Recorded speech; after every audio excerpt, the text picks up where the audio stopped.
you for being here on a very short notice. And this is going to be a very brief media briefing given the circumstances. So I'll quickly introduce to you our panel here. The press conference here will be led by Dr. Mingma Sherpa here. She's the head of operations at Central Referral Hospital. And also with us we have our Dean, Sikkim Manipal Institute of Medical Sciences, Brigadier Dr. V.K. Mehta, and we have our head of human resources, SMIMS and SMU. He's going to, Anil D'Souza, Mr. Anil D'Souza is here. So, and also we have our public relations team from CRH and SMU. So before anything else, I would just request Dr. Mingma to just brief you on the incident of yesterday, and kindly just listen to her first. Thank you. Dr. Mingma. Good morning to everyone present here. I am here on behalf of Central Referral Hospital, Sikkim Manipal Institute of Medical Sciences and Sikkim Manipal University. I apologize for my masked face, and this is only for safety for all because I work in a hospital. The statement I will be reading out for everybody, so I will try and speak it out loud. The management at Central Referral Hospital has taken a serious note on the incident case of the patient with history of fall from bed and head injury with loss of consciousness, who arrived at the emergency in Central Referral Hospital. Patient party also reported a history of headache one day earlier for the whole day. The incident case was referred from Namchi, South Sikkim, on the 18th of August 2020, that is yesterday. As per the referral slip, the time of arrival of the patient to Namchi Hospital was 9:30 a.m. and the incident of fall reportedly happened early in the morning as per the patient party. From where the patient was referred to STNM and CRH for further evaluation and management on 18/8/2020 itself. The patient arrived at Central Referral Hospital in a Tata Sumo taxi without any apparent medical support during the transit at approximately 7:10 p.m. of the same evening. The doctor attended to the patient in the car itself after sanitizing of the emergency premises post 2 rapid antigen test positive cases detection at the triage in emergency of CRH. Thereafter, the patient was declared dead in the emergency of CRH.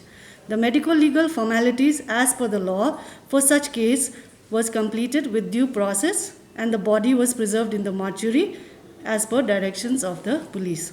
The management at CRH has constituted a committee consisting of specialists in forensic medicine and doctors, which include a forensic medicine specialist from STNMH, Government of Sikkim, for post-mortem examination of the same.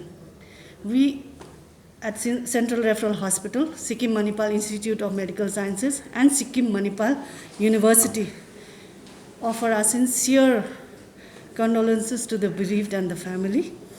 And this is the end of the statement. So the question here is like why the patient was made wait for 2 hours, and if the patient was made wait for 2 hours, why wasn't there any alternative arrangement, especially for the cases like trauma and emergencies? And like you said that the doctor had attended the patient, so was it within the 2 hours or after 2 hours? So any further questions we will be able to answer after we get the report. But you can't try these are remain unanswered.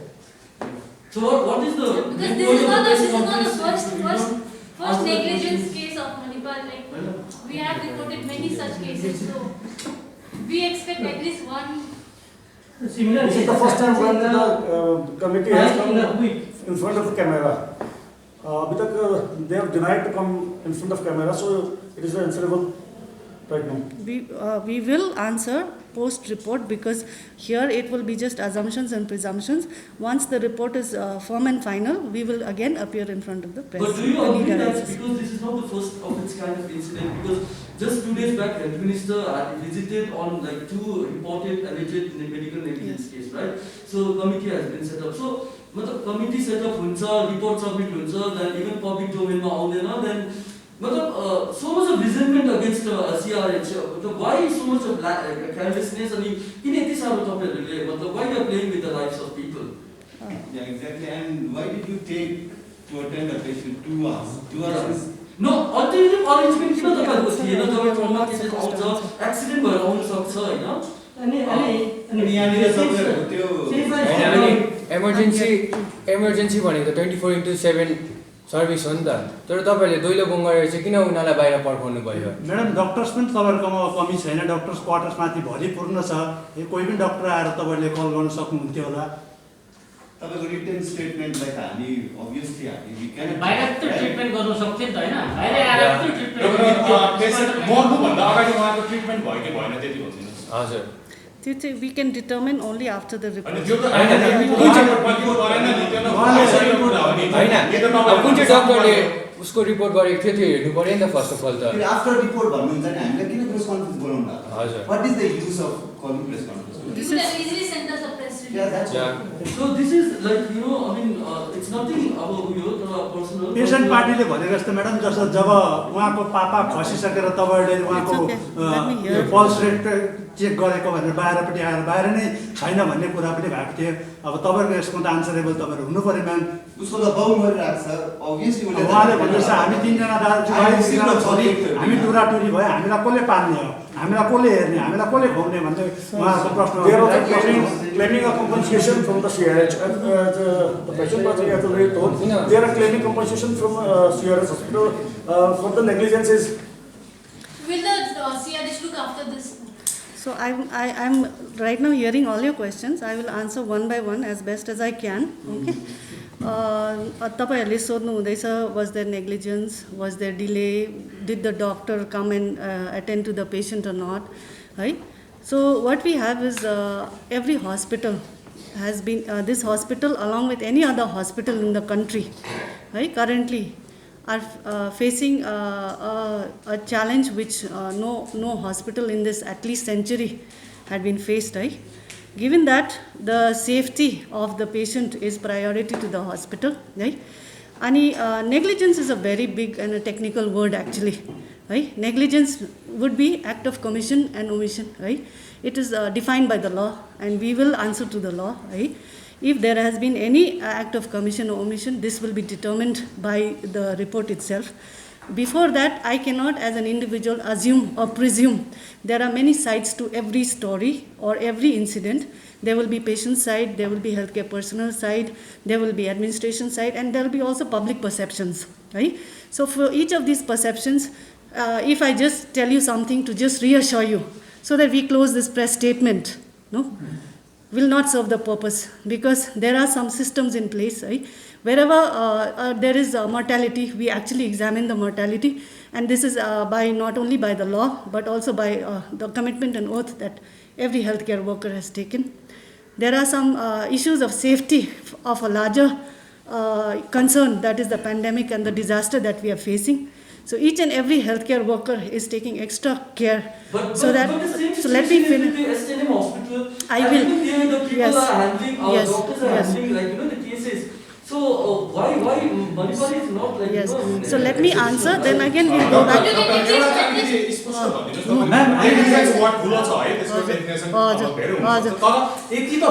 साधारण कुरो हो कि पेसेन्टले मर्नुभन्दा अगाडि treatment पाए कि पाएन, चाहे गाडीमा होस्, चाहे हस्पिटल भित्र होस् या बाहिर कहीँ पनि होस्, ट्रिटमेन्ट भयो कि भएन। म्याम यसमा नेपालीमा भनिदिनु भयो चाहिँ हाम्रो पुरा सबैले बुझ्छ पनि होला। I will try. My Nepali also again limited छ, तर म कोसिस गर्छु है। यस्तो छ, अब पेसेन्ट जब हस्पिटलमा आउँछ साह्रो भएर आउँछ हैन, कतिजना हस्पिटलभित्र पसिसकेर विदिन द फर्स्ट आवर नै इन्टरभेन्सन हुँदै बित्नुहुन्छ है, कतिजना बाटोमै बित्नुहुन्छ because of the complications comorbidities हैन। एउटा सिम्पल चिज त्यो जसरी मैले हात ठोकाएर हात फ्र्याक्चर भएर त्यतिको सिम्पल थिएन। जब एउटा केस बित्यो, जब हाम्रो एकजना पेसेन्ट या मरिज बित्यो, त्यो बित्दा फेरि त्यसको बहुत थुप्रो कारण हुन्छ है। हामीले त्यसलाई पनि ट्रिटमेन्ट पाए कि पाएन भन्ने कुरा हो।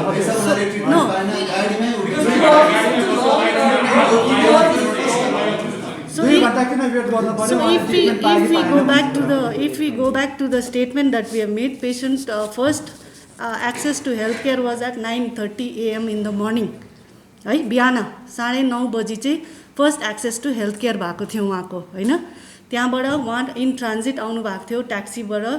एन्ड एज पर हाम्रो नलेज अप्यारेन्ट मेडिकल सपोर्ट थिएन ambulance. No we are not we are just stating facts only because we can only go by facts not assumptions and presumptions and perceptions होइन. अब these are all the factors that also play in to the survival rate.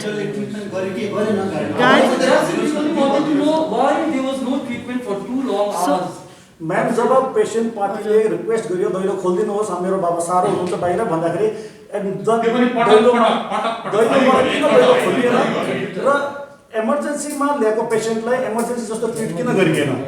Hospital emergency Why was there no alternative arrangement to cater emergency cases? Because you cannot let people outside die, no? That is the main concern for us. Emergency हुनुको अर्थै त त्यही हो. बाहिर आएर पनि एउटा डक्टरले treatment गरिदिएको भने हुन्थ्यो. एकजना सिस्टरले या डक्टरले केसलाई एटेन्ड गरिदिनु भएको भने सायद सिचुएसन मे अल्टर. सायद त्यो पेसेन्ट बाँच्थ्यो होला यदि टाइममा डक्टरको इन्टरभेन्सन भएको थियो भने. पेसेन्टले रिपिटेडली रिक्वेस्ट गर्दाखेरि चाहिँ किन डक्टर एन्ड नर्सेस इन ड्युटीले चाहिँ उहाँलाई रेस्पोन्स गर्नु भएन? That's a simple question. त्यहीको लागि चाहिँ मैले भन्दैछु त्यो त patient version of the story छ नि है. अन्त यता health care version of the story चाहिँ हेल्थ केयर हाम्रो डक्टर चाहिँ जब कारमा जानुभयो कारमै इक्जामिन गर्नुभएको छ पेसेन्टलाई त अनकन्सियस ल्याएको रहेछ होइन. अन्त हामीले एज पर प्रोसेस चाहिँ इमर्जेन्सीभित्र हाल्नुपर्छ. हालेर चाहिँ रिभाइभ गर्नु खोज्नुपर्छ. तर first thing we have to do is हामीले उहाँको लाइफ स्टेटस हेर्नुपर्छ. त्यसको लागि चाहिँ there is a medical legal requirement. हामीले इसिजी गर्नुपर्छ. इसिजी गर्दा चाहिँ त्यहीँनिर चाल पाउँछ कि उहाँ अलाइभ थियो कि थिएन.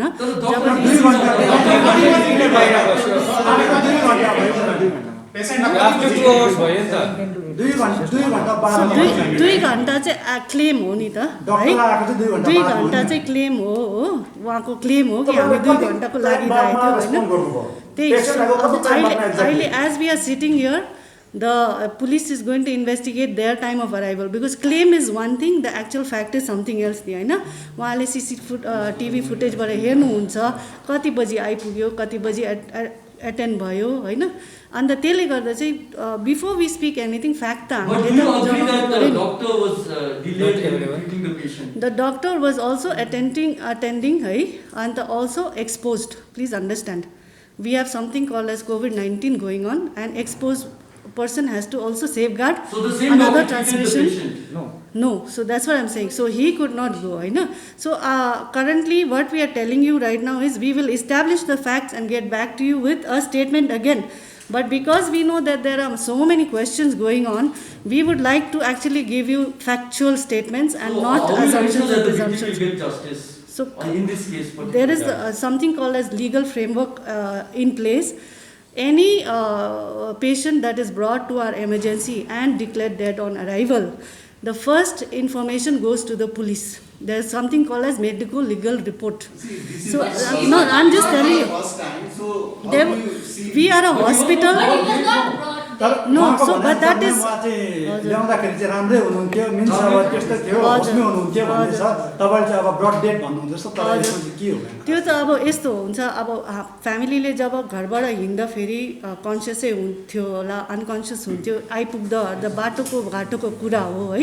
त्यसले गर्दा यसको चाहिँ हामीले चाहिँ नि पब्लिकले पनि no, it's fine if he was brought dead also. Then why did it take too long hours to declare him brought dead? No, so that's what. Then as per the law of the land, there is a legal framework where the hospital is mandated to report such cases, every case. Even not if the only person is about to die.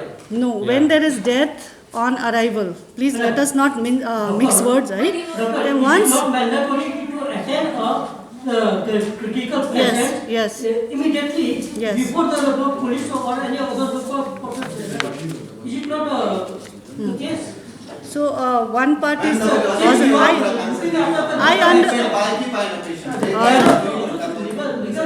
why did that the doctors are bound to take care of the patient Yes. once they arrive in the hospital. Yes. अब उहाँले भन्नुहुँदैछ ma'am कि उहाँको फादरको चाहिँ brain haemorrhage पनि भएको भन्ने कुरा चाहिँ आएको छ। ब्रेन ह्यामरेजमा त त्यसै पनि म्याम छिटो ट्रिटमेन्ट पाएन भने जहाँसम्म हामीलाई जानकारी छ छिटो ट्रिटमेन्ट पाएन भने त्यसै पनि मान्छे जान्छ। अब तपाईँको त उहाँहरूको भनाइअनुसार 2 घन्टासम्म ढिलो भएको छ, ट्रिटमेन्ट कसरी भयो उहाँको? त्यही म भन्दैछु तपाईँहरूलाई अगेन स्पेकुलेसन्समा हामीले there is no end to speculations है। अनि हामी फ्याक्चुअली तपाईँहरूलाई रिपोर्ट गर्छौँ। We are also a very responsible unit in a hospital.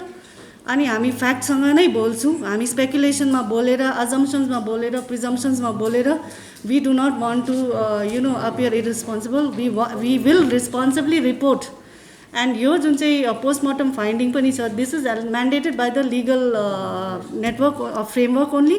उहाँले cause of death, chronology of death सबै इस्टाब्लिस गरेर रिपोर्ट गर्छ। हामीले यो लेख्दा हुन्छ कि हामीले जुन एउटा क्वेसन गरेको थियो है, पेसेन्टले मृतक जो मर्यो भन्दा अगाडि ट्रिटमेन्ट पाए कि पाएन भनेको क्वेसन त तपाईँले एन्सर दिनु भएन भनेर हामी लेख्दा हुन्छ। प्रेस कन्फरेन्सको कुनै निचोड चाहिँ निक्लेर यो कुरा as you are claiming that in your statement as well, written statement confirm भयो कि like patient ला अटेन्ड गरेको थियो। So can we just get an answer है कि like त्यो 2 hours मा अटेन्ड गरेको थियो कि अगाडि पेशेन्ट ल्याउनु बित्तिकै अटेन्ड गरेको त्यो मात्रै we need। तपाईँले 9:30 उनीहरूको अराइभलको टाइम दिनुहुँदैछ। That's what उहाँहरूको भनाइ एटेन्ड गर्दाखेरि त जस्ट त्यो डिक्लेयर मात्रै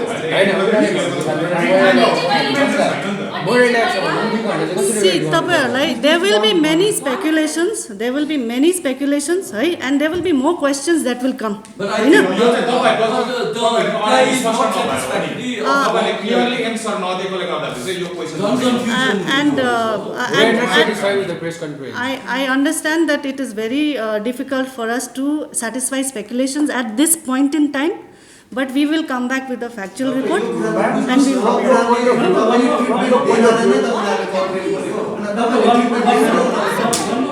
Sir.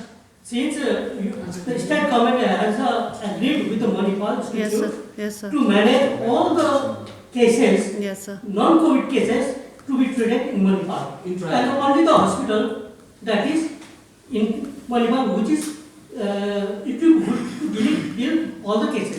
All the Yes. अब यस्तो भयो। In that situation, हजुर, is it not the responsibilities of the Manipal to take care of the patients who are referred from the other hospitals or the district hospital? whether it be critical or not? So I will tell you, since this COVID pandemic has started and before, but I will only specify this period because these are very different times. हाम्रो के भएको छ भने हामीले we have been handling all critical head injury and all other patients of that are coming into CRH, है। अनि हामीले each and every one लाई due care and due attention and service दिइरहेको छौँ, है। अब यो केसमा चाहिँ अब अनफर्चुनेट इभेन्ट जुन चाहिँ भएको छ त्यो चाहिँ हामीले जाँच पडताल गरेर मात्रै हामी तपाईँहरूलाई फ्याक्ट प्रोभाइड गर्छौँ, है। उहाँ there is a committee, board of committee, है। देयर आर फोरेन्सिक एक्सपर्ट्स, है। उहाँहरूले पोस्टमार्टम गर्नुहुन्छ र 2टा हाम्रो मेम्बर हुनुहुन्छ। one from STNMH we have invited because of the nature of the case, है। Is the same inquiry committee? No. यो CCTV क्यामेराको पनि यसमा जाँच हुन्छ कि कति बेला आयो गाडी उहाँ त पुलिसले गर्नुहुन्छ, हजुर। because again I'm telling you just for general knowledge पनि म भन्छु, any such case that comes to any casualty in the country चाहिँ पुलिसमा रेजिस्टर हुन्छै हुन्छ, है। अनि पुलिसले नै डिसाइड गर्छ उहाँलाई चाहिँ मर्चुरीमा राख्नुपर्छ, उहाँको पोस्टमार्टम हुनुपर्छ हुँदैन। पुलिसले हिजो नै डिसाइड गर्नुभयो उहाँको पोस्टमार्टम हुन्छ। नर्मल प्रोसेसमा के हुन्थ्यो भने हाम्रै फोरेन्सिक डक्टर र पैथोलोजिस्टले पोस्टमार्टम गर्नुहुन्थ्यो, तर यो केसमा चाहिँ हामीले STNMH को फोरेन्सिक स्पेशलिस्टलाई पनि बोलाएर अहिले चाहिँ If in the inquiry committee report, if the lapses are found, Yes. will there be any disciplinary action against the staffs and like Well, whosoever was in the duty at that point Yes, in time? what I'm understand, हजुर, question के गर्दा अहिलेसम्म धेरै यस्तो प्रकारको केयरलेसको घटनाहरू भयो मनिपालमा हजुर। र इन्क्वायरी कमिटी पनि त्यसको फर्म भयो र अहिलेसम्म कतिवटा डक्टरहरूलाई चाहिँ अब गिल्टी Action पाएर उयो भइसक्यो, एक्सन दिइसक्यो। अब यो Because inquiry हुन्छ but that never comes out in public. public. So the thing is, तपाईहरुको एउटा हाम्रो as human nature हाम्रो speculations एउटा हुन्छ कि negligence थियो भनेर, तर it has to be established by fact before some punitive action is taken on anybody. It could be that safai karmachari, it could be that nurse, it could be the technician, it could be the doctor, हैन, जसले चाहिँ गर्यो. अब त्यसको लागि त हामीले फ्याक्चुअलमा मात्रै त प्युनिटिभ एक्सन लिनु सक्छ है. नेग्लिजेन्स पर्सिभड र एक्चुअल नेग्लिजेन्समा बहुत फरक छ, because the negligence word itself comes under the legal framework. Not only it के भन्छ punitive actions will be taken by the policy and the organization, but also from the legal framework. बुझ्नुस्, we are accountable, right? And I think now we were assured that this is a statement. तपाईले भन्नुभयो कि covid, you have taken the situation of COVID. हजुर. Covid सिचुएसनलाई हेर्दाखेरि हजुर. this is a very third and fourth incident happened in Manipal from last within the span of this COVID right framework. Within तपाईहरुको आफ्नै staff नर्समाथि भएको एउटा issue थियो, त्यसको पनि हामीले कन्क्लुजन अहिलेसम्म पाएको छैनौं. अर्को इस्यु जस्तै तपाईहरुको एकजना भित्र हस्पिटल भित्र 24 आवर्स जुनको अहिले कमिटी चलिरहेको छ, that is under investigation. Okay fine. अहिले रिसेन्टली 24 आवर्स बादमा यस्तो सिचुएसन किन मणिपुरमा मात्रै घरि यस्तो सिचुएसनमा आएकै छ? अन्त यसलाई एउटा एक्जाम्पलरी मेजरमा तपाईहरुले यसलाई किन सपोर्ट गर्नुहुन्न? के म्याम यो Are you running short of healthcare workers or Kata- pressure them? What are the challenges also? What are the challenges from your side which you are unable to resolve the issues? कि कतै ma'am यो कोभिडको कारणले डरले नै doctors र सिस्टर्सहरूले यो हेर्नु नमानेको हो कि? त्यो चाहिँ अब I think it is very unfair on the what you call it, healthcare personnel who have been given actually extra time, effort and energy towards patient care within limited resources and a lot of challenges. Challenges is not only with Manipal and the government of Sikkim or Sikkim per se, it is worldwide, right? And it is very unfair to state that yes, our staff are overworked. Yes, we are also facing the dynamicity of the emerging pandemic.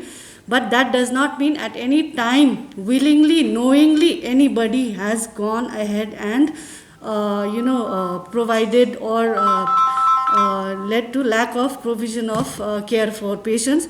हाम्रो लागि from the start of the lockdown till now, हामीले the number of patients जुन चाहिँ हामीले treat गर्दैछौँ है, successful normally is not broadcasted, right? Always there is some problematic cases with lot of comorbidities जुन चाहिँ हुन्छ, they are the ones that get to the surface.